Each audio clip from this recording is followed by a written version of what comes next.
കേരള ബ്ലാസ്റ്റേഴ്സിനെ സംബന്ധിച്ച് ഈ ഒരു മാസം കുറച്ച് കാത്തിരിപ്പിന്റെ ഒരു മാസമാണ്. ബ്ലാസ്റ്റേഴ്സ് ഫാൻസിനും അത് അങ്ങനെ തന്നെയാണ്. കാരണം മത്സരങ്ങൾ കുറവാണ്. ആകെ 2 മത്സരം മാത്രമേ ഫെബ്രുവരി മാസത്തിലുള്ളൂ. ഇനി അടുത്ത മത്സരത്തിനായി 15-ാം തീയതി വരെ കാത്തിരിക്കണം. 15-ാം തീയതി ഫെബ്രുവരി 15-ന് കൊച്ചിയിൽ മോഹൻ ബഗാനാണ് എതിരാളികൾ. അത് കഴിഞ്ഞാൽ അടുത്ത മത്സരം 22-ാം തീയതി എവേ പോരാട്ടമാണ് FC ഗോവയ്ക്കെതിരെയാണ്. അപ്പൊ ഇനി കളിക്കാനുള്ളത് അവശേഷിക്കുന്നത് 5 ലീഗ് മത്സരങ്ങളാണ്. അതിൽ 3 നെക്സ്റ്റ് മന്ത് ആണ്. അതായത് മാർച്ചിലാണ് ജംഷഡ്പൂർ കൊച്ചിയിലേക്ക് വരുന്നത്. അതിനുശേഷം മുംബൈ സിറ്റി കൊച്ചിയിലേക്ക് വരുന്നു.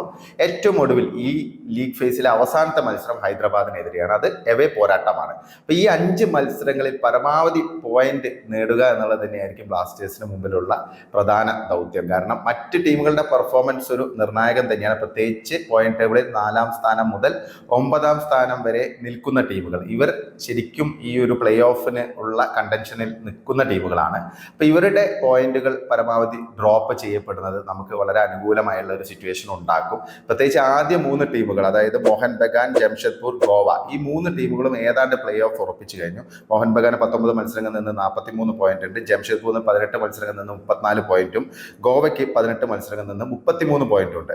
നോർത്ത് ഈസ്റ്റിന് 19 മത്സരങ്ങളിൽ നിന്ന് 29 പോയിന്റ് ആണ്. ബംഗളൂരുവിനും മുംബൈ സിറ്റിക്കും 28 പോയിന്റ് വീതമാണുള്ളത്. പക്ഷെ ബംഗളൂരു ഒരു മത്സരം കൂടുതൽ കളിച്ചിട്ടുണ്ട്, 19 മത്സരം കളിച്ചിട്ടുണ്ട്. മുംബൈ സിറ്റി 18 മത്സരങ്ങളെ കളിച്ചിട്ടുള്ളൂ. പിന്നെ ഒഡീഷയാണ് നമുക്ക് തൊട്ട് മുന്നിൽ നിൽക്കുന്ന ടീം.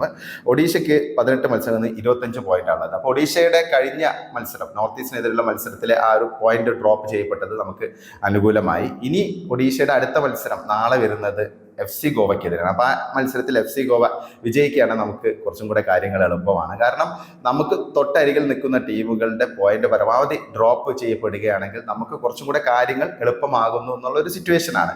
ഇപ്പോൾ ഒഡീഷയ്ക്ക് ഇനി അടുത്ത മത്സരം നമ്മൾ പറഞ്ഞു. അതുപോലെ തന്നെ പഞ്ചാബിനെയും നമ്മൾ ശ്രദ്ധിക്കണം. കാരണം പഞ്ചാബ് നമുക്ക് തൊട്ട് താഴെയാണ് നിൽക്കുന്നത്. പഞ്ചാബിന് നിലവിൽ 23 പോയിന്റാണ് ഉള്ളത്, നമുക്ക് 24 പോയിന്റ്. പഞ്ചാബ് 17 മത്സരങ്ങളിൽ നിന്നാണ് 23 പോയിന്റ് നേടിയത്. അതായത് നമ്മളെക്കാൾ 2 മത്സരം കുറച്ചാണ് കളിച്ചിരിക്കുന്നത്.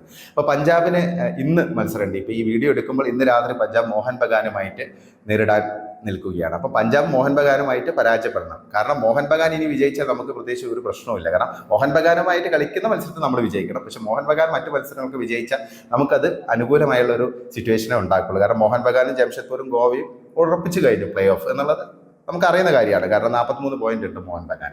അപ്പോൾ സ്വാഭാവികമായിട്ട് north east, Bengaluru, Mumbai city, Odisha, Punjab, ഇവരുടെയൊക്കെ പോയിന്റ് പരമാവധി ഡ്രോപ്പ് ചെയ്യപ്പെടുകയാണെങ്കിൽ നമുക്ക് കാര്യങ്ങൾ കുറച്ചും കൂടെ എളുപ്പമാവും. ഇതൊരു അനാലിസിസ് മാത്രമാണ്. കാരണം നമ്മൾ ഒരിക്കലും നമ്മുടെ പ്രകടനം തന്നെയാണ് പ്രധാനം. കാരണം നമ്മൾ പരമാവധി മത്സരങ്ങൾ വിജയിച്ചാൽ മാത്രമേ ഉള്ളൂ പ്ലേ ഓഫിൽ കടക്കാൻ പറ്റുള്ളൂ. പക്ഷേ അവസാന നിമിഷമായതുകൊണ്ട്, അല്ലെങ്കിൽ അവസാന ലീഗിന്റെ അവസാന ഘട്ടത്തിലേക്ക് കടക്കുന്നത് കൊണ്ട് തന്നെ ഇതൊക്കെ പ്രധാനപ്പെട്ട ഒരു കാര്യമാണ്. ഫുട്ബോളിലും സ്പോർട്സിലൊക്കെ ഈ സ്റ്റാറ്റ്സ് ഒക്കെ വളരെ പ്രധാനപ്പെട്ട കാര്യങ്ങളാണ്. മറ്റ് ടീമുകളുടെ വിജയം പലപ്പോഴും പല ടീമുകളുടെ മുന്നേറ്റത്തിൽ ഒരു നിർണായക ഘടകമൊക്കെ ആവും. അപ്പോൾ അതുകൊണ്ട് നമുക്ക് അതിനെയും തള്ളിക്കളയാൻ പറ്റില്ല. പക്ഷേ ബ്ലാസ്റ്റേഴ്സിനെ സംബന്ധിച്ച് ബ്ലാസ്റ്റേഴ്സ് പരമാവധി പോയിന്റുകൾ നേടുക എന്നുള്ളതാണ്. ഇപ്പം മോഹൻ ബഗാനെതിരെയൊക്കെയുള്ള മത്സരം എന്ന് പറയുമ്പോൾ ശരിയാണ്, മോഹൻ ബഗാൻ മൈറ്റി ആയുള്ള ടീമാണ്, അവർ 1-ാം സ്ഥാനത്ത് നിൽക്കുന്ന ടീമാണ്. പക്ഷേ മോഹൻ ബഗാനെതിരെയുള്ള ആദ്യത്തെ ലെഗിലെ നമ്മുടെ പോരാട്ടം ഒട്ടും മോശമായിരുന്നില്ല. 3-2 നമ്മൾ മോഹൻ ബഗാനോട് പരാജയപ്പെട്ടു. അതും കൊൽക്കത്തയെ 2-1 ഒരു അവസരത്തിൽ ലീഡ് ചെയ്തതിന് ശേഷമാണ് അവസാന നിമിഷം നമുക്ക് 2 ഗോളുകൾ വഴങ്ങേണ്ടി വന്നത്. അവസാനത്തെ ഗോള് ഇഞ്ചുറി ടൈമിലാണ് മോഹൻ ബഗാൻ നേടിയത്. ഗോവയ്ക്കെതിരെയും നമ്മൾ 1 ഗോളിനാണ് പരാജയപ്പെട്ടത്. ജംഷഡ്പൂരിനെതിരെയും 1 ഗോളിനാണ് പരാജയപ്പെട്ടത്. ഈ മത്സരങ്ങളിലൊക്കെ നല്ല പോരാട്ട വീര്യം ബ്ലാസ്റ്റേഴ്സിന്റെ ഭാഗത്തുനിന്ന് ഉണ്ടായിരുന്നു. പക്ഷേ ഡിഫൻസിലെ പ്രശ്നങ്ങൾ, മറ്റ് പാളിച്ചകൾ, ഇതൊക്കെയാണ് ബ്ലാസ്റ്റേഴ്സിനെ ബാധിച്ചത്. അപ്പം ബ്ലാസ്റ്റേഴ്സിനെ സംബന്ധിച്ച് ഇനിയുള്ള മത്സരങ്ങളിൽ ഡിഫൻസ് നല്ല രീതിയിൽ സെറ്റ് ചെയ്ത്, ഗോൾ കീപ്പർ നല്ല രീതിയിൽ പെർഫോം ചെയ്യുക, ഡിഫൻസ് ഏകോപനത്തോടെ കളിക്കുക, മിസ്റ്റേക്കുകൾ ഇല്ലാതെ മുന്നോട്ട് പോകുക. അപ്പോൾ ടാക്ടിക്സിൽ ഉണ്ടായ ഒരു ചേഞ്ച്, ഇപ്പോൾ കഴിഞ്ഞ മത്സരത്തിൽ ആ ഒരു ആധികാരിക വിജയം ചെന്നൈക്കെതിരെ നേടിയത് ടാക്ടിക്കലി ഒരു ചേഞ്ച് ഒക്കെ വരുത്തിയായിരുന്നു. അപ്പോൾ ആ ചേഞ്ചസ് ഒക്കെ അതുപോലെ കണ്ടിന്യൂ ചെയ്ത് മുന്നോട്ട് പോയാൽ ബ്ലാസ്റ്റേഴ്സ് നല്ലൊരു ഫൈറ്റ് കൊടുക്കാൻ പറ്റുമെന്ന് തന്നെയാണ് പ്രതീക്ഷിക്കുന്നത്. ഇപ്പോൾ മോഹൻ ബഗാൻ ആണെങ്കിലും അല്ലെങ്കിൽ ഗോവയാണെങ്കിലും നമുക്ക് ഏറ്റുമുട്ടാൻ പറ്റുന്ന ടീമുകളാണ്. നമ്മുടെ പ്രശ്നം എന്ന് പറഞ്ഞാൽ സില്ലി മിസ്റ്റേക്കുകളൊക്കെയാണ് നമുക്ക് പലപ്പോഴും പല മത്സരങ്ങളും നമ്മൾ താഴോട്ട് പോകാൻ കാരണമായത്. ഇപ്പൊ കഴിഞ്ഞ മത്സരത്തിലൊക്കെ വളരെ പോസിറ്റീവായുള്ള സിഗ്നൽസ് ആണ് ലഭിച്ചുകൊണ്ടിരിക്കുന്നത്. കോറൂസിനെ പോലുള്ള ഒരു യങ് പ്ലെയർ ഗോൾ നേടുന്നു, അസിസ്റ്റ് മാത്രമല്ല ഗോൾ നേടാനും കോറും എടുക്കാനായിരിക്കുന്നു. പെപ്ര സ്കോർ ചെയ്യുന്നു, നല്ല രീതിയിൽ കളിച്ചുകൊണ്ടിരിക്കുന്നു. ലൂണയാണെങ്കിൽ ആ ഒരു സ്ഥിരത പുലർത്തുന്നു. പിന്നെ നോഹ സദോയി ആണെങ്കിൽ അദ്ദേഹത്തിന്റെ ഇമ്പാക്ട് അദ്ദേഹത്തിന് ഉണ്ടാക്കാൻ പറ്റും. പിന്നെ ഹിംനസ് ആണെങ്കിൽ തുടർച്ചയായിട്ട് സ്കോർ ചെയ്യുന്നു. അപ്പൊ നമ്മുടെ അറ്റാക്കിംഗ് നിര നമുക്കൊരു തലവേദനയില്ല. അവർ എത്ര ഗോളുകൾ അടിച്ചു എന്നുള്ളത് തന്നെ അതിനുള്ളൊരു ഉദാഹരണമാണ്. പലപ്പോഴും നമ്മൾ ഈ മത്സരങ്ങളൊക്കെ പരാജയപ്പെട്ടത് നമ്മുടെ ഡിഫൻസിന്റെ പാളിച്ചകൾ കൊണ്ടാണ്, അല്ലെങ്കിൽ മിഡിൽ വേണ്ടത്ര രീതിയിലുള്ള ക്രിയേറ്റീവായുള്ള ഒരു അപ്രോച്ച് ഇല്ലാത്തതുകൊണ്ട് ഒക്കെ തന്നെയാണ്.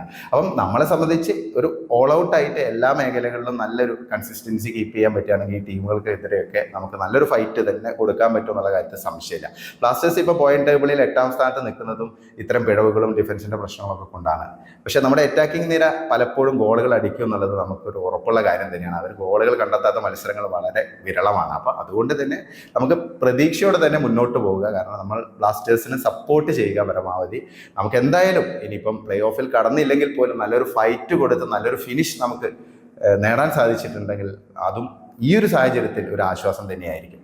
എന്തായാലും നമുക്ക് കാത്തിരുന്ന് കാണാം. നിങ്ങൾക്ക് എന്താണ് തോന്നുന്നത്? ബ്ലാസ്റ്റേഴ്സിന്റെ പ്ലേ ഓഫ് സാധ്യതകളെ കുറിച്ചുള്ള നിങ്ങളുടെ വിലയേറിയ അഭിപ്രായങ്ങൾ കമന്റായി രേഖപ്പെടുത്തണേ.